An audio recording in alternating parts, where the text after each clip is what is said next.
si ijo ije siba ijele Igba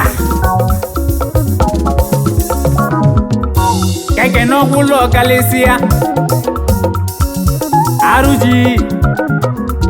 agụnwa ya mbana Roslyn shinkembulu n'anyam ugobeze nwanya nọ chala gwụ n'ụzọ asambodo nwanya nọ ijele nwanya odumodu nweze na-egbuche ijele nwanya ịma na egwu gị na-atụ m ijele nwanya asị m egwu gị na-enwe ijele nwanya akwụgo nọ arụji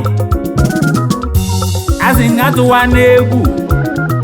ịma na egwu a na-atụrụ avọ ọma bụrụ n'ụzọ ịma na onye chọọ gị na njọ ọma afụ njọ ena onye chọọ gị na mma oje nwere iwe dị mma n'ụlọ Roslyn mbana arụji mmanwụ ka mmanwụ si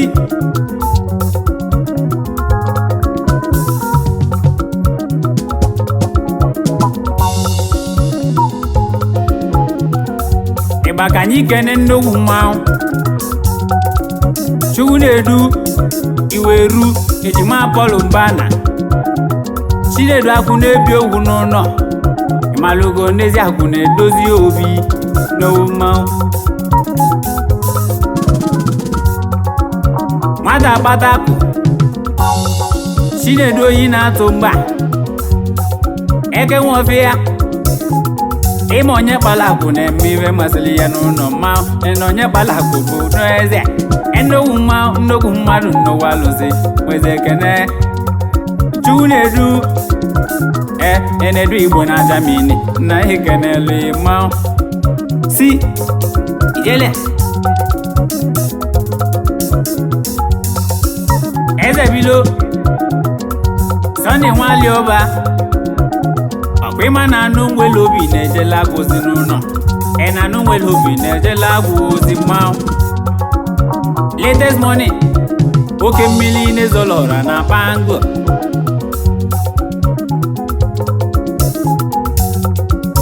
latest money ọnwa pụta iva dị n'ụlọ onye gbakọ onwe n'ilo karịa n'ụlọ emasị obi gatụ n'egwu n'ụwa maka agwọ na-atụ mbe na anọrụ ya n'ihi latest na India nnukwu mmanwụ weze buche belu onye ọma na weze na-ekene